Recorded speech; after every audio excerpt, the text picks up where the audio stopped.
Chronicles, 1 Chronicles chapter 11 from verse 16.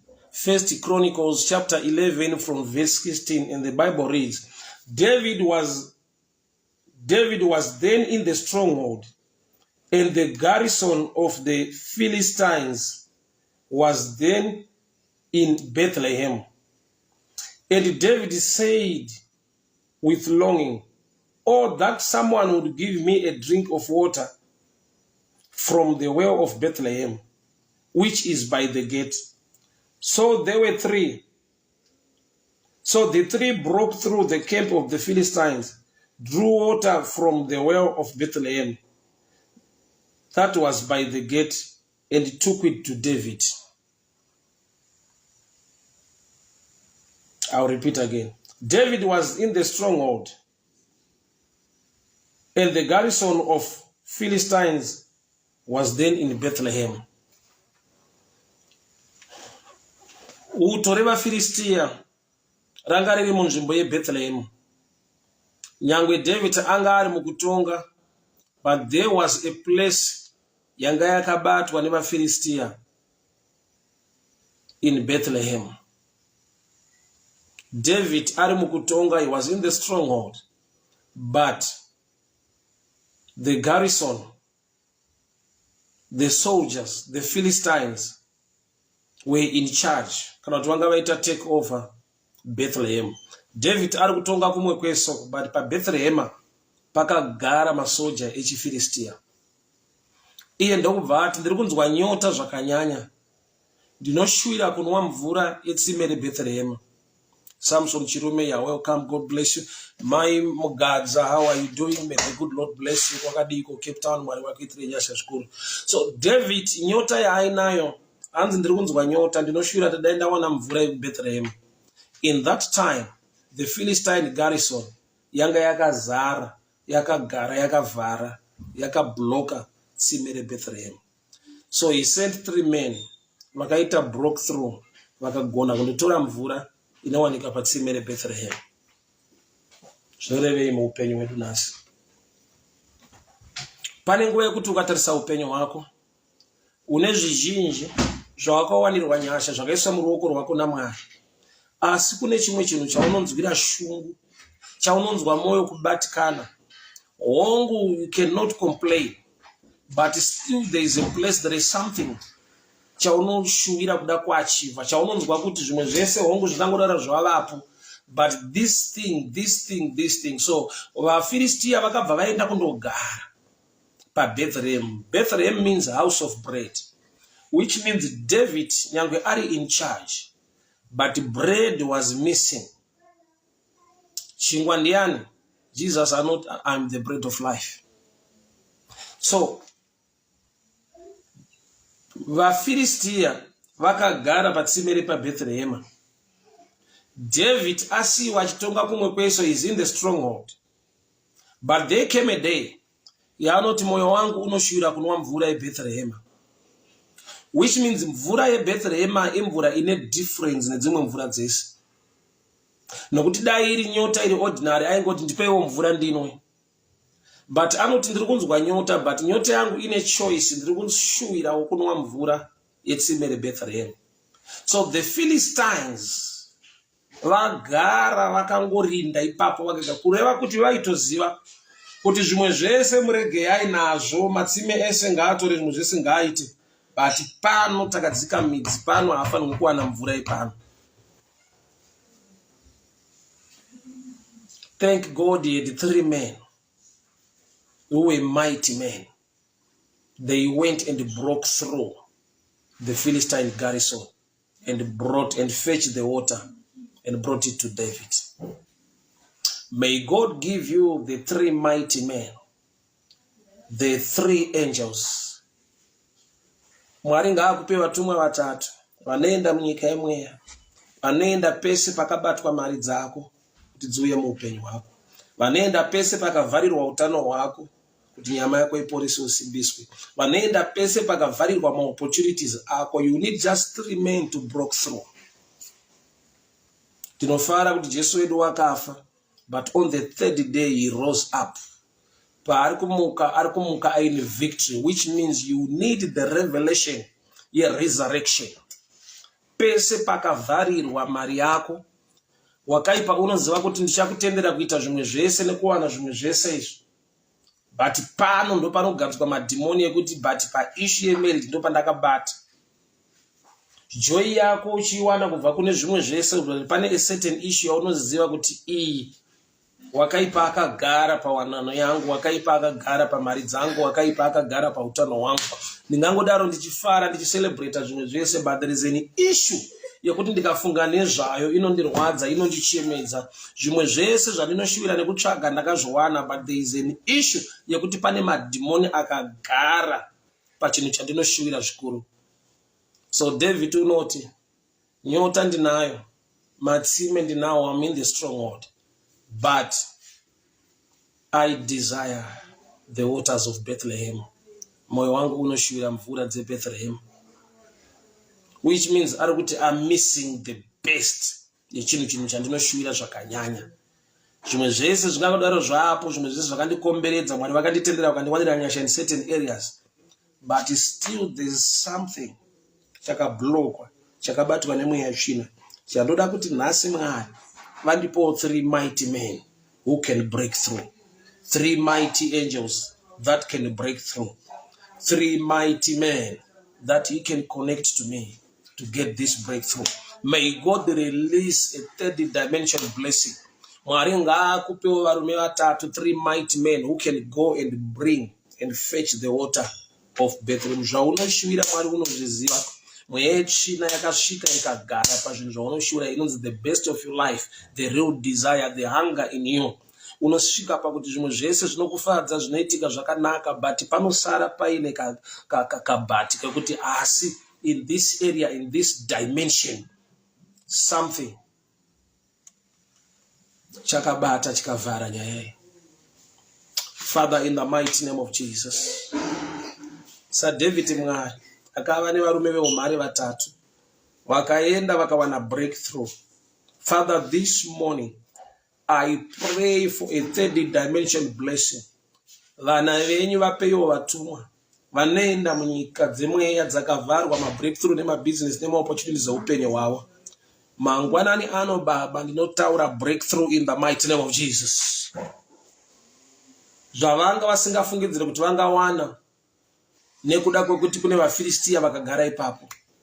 Muupenyu vana venyu Baba, kune madhimoni akagara pamari dzavo, kune madhimoni akagara pawanano dzavo, kune madhimoni akagara pautano hwavo, kune madhimoni akagara pamatenda, pamaopportunities aifanira kunge achiuya kuupenyu hwavo. Baba, ndiri kunamata kuti the Philistine garrison has no power. We paralyze every Philistine garrison against the way of Bethlehem. Mweya yese yakagara patsime reBethlehem kuti vana venyu vashayiwe the best. Father, in the mighty name of Jesus, every Philistine garrison guarding and standing against the people of Israel in Bethlehem, I paralyze it this morning.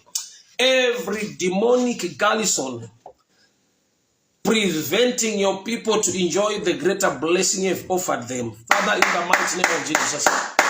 VaFilistia vese vakagara patsime reupenyu hwake, vaFilistia vakagara pamari dzake, vaFilistia vakagara pamuchato wake, vaFilistia vakagara pautano hwake. Baba, ndinonamata mangwanani ano nezita raJesu, nezita raJesu, nezita raJesu. Sir David wamakapa varume vatatu vakaenda vakadzoka vaine breakthrough. Father, this morning we pray for a breakthrough. Baba, I paralyzed every Philistine garrison standing against your children.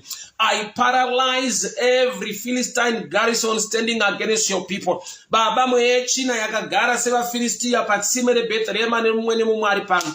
Baba, zvavanotsvaka vanenye nezvavanoshuvira munozviziva, nokuti muri Mwari unonzvera moyo. Baba, nyota yavainayo vana venyu munoiziva kuti haingapere nemamwe matsime asi kusvika vawana mutsime reBethlehem. Father, in the mighty name of Jesus. Father, in the mighty name of Jesus, dinotaura breakthrough. I break through the Philistine garrison this morning. I break through the Philistine garrison this morning. I break through the Philistine army this morning. I break through the Philistine garrison this morning. In the name that is above every name, in the mighty name of Jesus, every Philistine garrison be broken, be broken, be broken, be broken, be broken.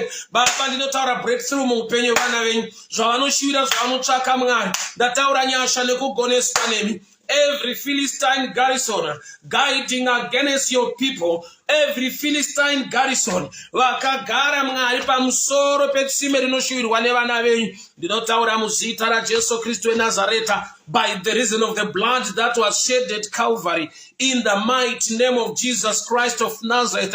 Mvura ngaichereke Mwari, mvura ngaiwanike Baba, Mario ngaibatike, utano ngauwanike Mwari, nyasha dzenyu ngadzivarwire vana venyu. Ndinotaura vaFilistia vakagara patsime reupenyu hwake, kuti we are sending 3 mighty men, the power in the name of Jesus.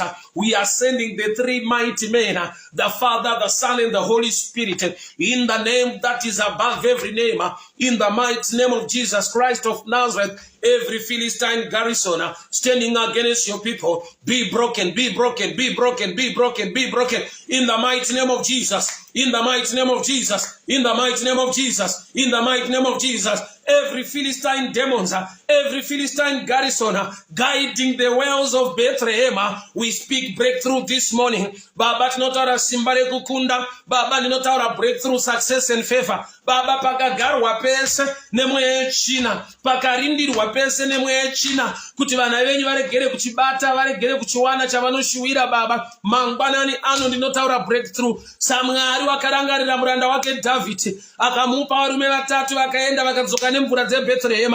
Baba, we receive the waters of Bethlehem.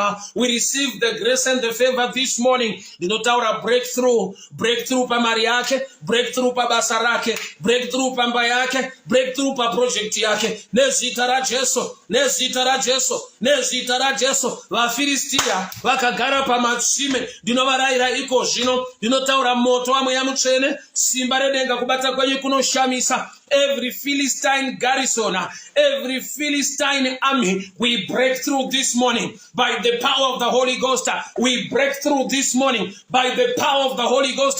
Zvatinoshuwira Baba, zvatinochema nekutsvaka, zvakagarwa nemweya yevaFilistia, tinorayira simba redenga by power, by fire, in the name of Jesus. In the mighty name of Jesus, in the mighty name of Jesus. Ndinoraira vaFilistia ngavaregedze tsime rangu, ndinoraira vaFilistia ngavabve patsime rangu, ndinoraira vaFilistia ngavabve pamari dzangu, ndinoraira vaFilistia ngavabve pabasa rangu, ndinoraira vaFilistia ngavabve pawanano yangu, ndinoraira vaFilistia ngavabve patsime reBethlehem randinoshuwira. Baba, every desire zvinoshuwirwa nevana venyu mangwanani ano, zvakagarwa nemweya yechina, ndinotaura simba rechikuriri, ndinotaura simba rechikuriri, the power to overcome in the name of Jesus, the power to overcome in the mighty name of Jesus. Every plan of the enemy must be put to shame, every negative voice be silenced in the name of Jesus. Breakthrough this morning, breakthrough this morning, breakthrough this morning, breakthrough this morning, breakthrough this morning, breakthrough this morning. Paza gona kupinda, Mwari ngavakupe simba, Mwari ngavakupe nyasha, Mwari ngavakupe favor. Mangwanani ano tinotaura simba rechikuriri, tinotaura nyasha dzedenga, Mwari ngavakupfekedze nyasha, Mwari ngavakupfekedze simba rekudenga. Breakthrough this morning in the name of Jesus, in the name of Jesus. Aungarambe uine nyota, tsime muBethlehem riripo, nekuda kwevaFilistia varipo, tinovarayira iko zvino mangwanani ano. Every Philistine garrison standing against your people, Pakatabo shatabaya, mantelebo shalabazugedaya, mentete baradia sakoba jayage, mante baradia takoba sumendiaka, ibajade mante balando, mariga data kadalabo jaligadaya, manto baradia sakoba jayande, ribaba jaya toleketelebo shikerianda, maugada baranda maigadaya sokoba janteke, menta baradia sakoba jaye, maugadaya baligadaya sakata, retetelebo Takoba shiamande, mante baradia takabo jali gabasaya,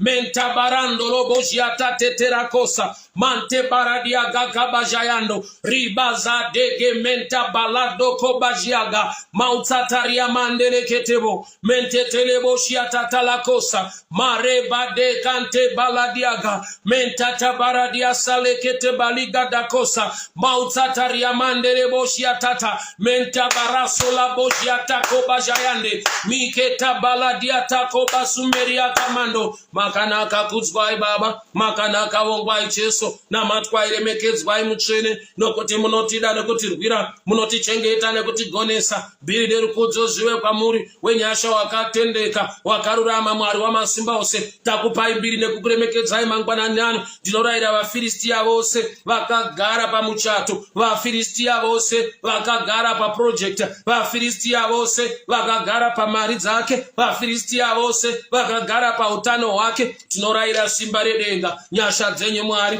kuvhumbamira vana venyu vagonesei baba vapei simba vawanirei nyasha baba ndinonamata makarangarira David washiwa mvura yeBethlehem baba nyangwe paiva nevafiristia vakagarapo asi makamuwanira nyasha. You gave him 3 mighty men who went and fetched the water from the wells of Bethlehem. Baba mangwanani ano mvura dzeBethlehem baba mangwanani ano mvura yeBethlehem baba mangwanani ano nezita ra Jesu nezita ra Jesu hakuna uchagara hakuna uchadzivisa vana venyu kunwa mvura iyi Mwari hakuna uchadzivisa zvinoshuvirwa nevana venyu baba ndiri kunamata mangwanani ano.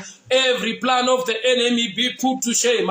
Every negative voice be silenced. Reketebo shatabaya dagosa. Mante la bojia da kila bazugedaya. Mente baradiata. Mante barado la bojia da kila bazande. Riba baza dege manta barado kabashia mande. Ribaza de menta baladiaga. Mount tarabo shabaliga dayasa. Reboja dege maluga diata kobasaliga daya. Menta talaboja la bazu deria mande mente baradia sako bajaya gadaya mante barando le bujia takila basata. Father, in the mighty name of Jesus, zvinoshuvirwa nevana venyu Mwari zvavanochemera nekutsvaka baba nyangwe vafiristia vakagara ipapo ndinotaura simba rechikuriri ndinokutaura the anointing to overcome ndinotaura breakthrough baba grant them the mercy and the grace to operate like 3 mighty men vapei nyasha baba dzevarume vatatu veumhare to go and break through the Philistine garrison baba vana venyu ngavabate zvinoendeka vana venyu zvavanoshuvira ngazvibatike zvavanochema nekutsvaka baba vapei simba vagone kuzvibata zviendeke nezita ra Jesu nezita ra Jesu nezita ra Jesu. We break through every Philistine garrison against our lives by the power of the Holy Ghost in the mighty name of Jesus. Amen and amen. Father, in the mighty name of Jesus, we thank you this morning. We give you praise, we give you honor. Majita nekutara kwa upenyu wedu Mwari. Nokuti imikana shoko renyu raburuka baba aridzokere kwamuri risina kudzadzikisa chamaritumira. Ndakutendai neupenyu hwana venyu wamavandudza mangwanani ano. Ndakutendai baba nokuti matipa simba matiwanira nyasha dzikunwa mvura yeBethlehem zvinoshuvirwa nevana venyu zvavanochema nekudemba baba zvavanotarisira pakagarwa nemweya yetsvina ipapo ngavanwe mvura Mwari ngavawanirwe favor. Imi munogadzika tafura pamberi pavadzivisi baba ndinotaura tafura ndinotaura mvura dzeBethlehem ndinotaura blessing ndinotaura favor in the name that is above every name in the mighty name of Jesus. Amen and amen. Hama dzangu Mwari werugare vakuitire nyasha Mwari werugare vakuchengetei vakugonesei Ishe ngavakudzwe nekusingaperi nokuti vakurwirai blessing nefavor itevere upenyu hwenyu in the name that is above every name in the mighty name of Jesus. Let me decree and declare a blessing over your life. I just love to put on the prayer shower. It was a tradition, a custom in Israel. When a priest is about to bless the people of the congregation, why make a prayer shower to speak blessing over the people of Israel. Mwari wa Israeli mchene wakatendeka. Ndiri kunamata mangwanani ano nekutaura nyasha pamusoro peupenyu vana venyu. Nokuti muri Mwari asinganyadzise mchene wakarurama wamasimba ose. Ndiri kutaura ropafadzo, ndiri kutaura blessing muupenyu hwavo. Vanorwara ngavaporeswe. Shoko renyu rinoti nemavanga aKristu Jesu takaporeswa. Baba, every plan, every project, every business ravari kuda kuita zvavari kuronga baba ngazviendeke masuwo ngaazarure.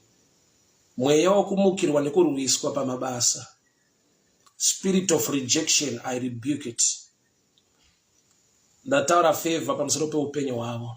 I decree and I declare favor, blessing, hand of protection upon their lives, upon their families, financial breakthrough, utano kudzorerwa panzvimbo.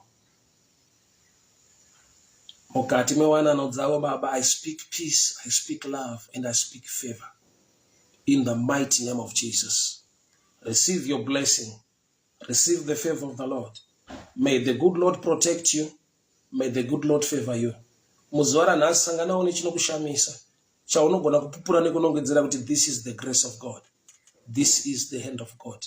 Mwari ngavaite zvinhu muupenyu hwako. Zvisingagonekwe nekungwara nekuchenjera nekuzivana nevanhu. Zvinongogonekwa nenyasha bedzi. Ngapaitike chinhu muupenyu chaunogona kupupura kuti this is only the grace of God.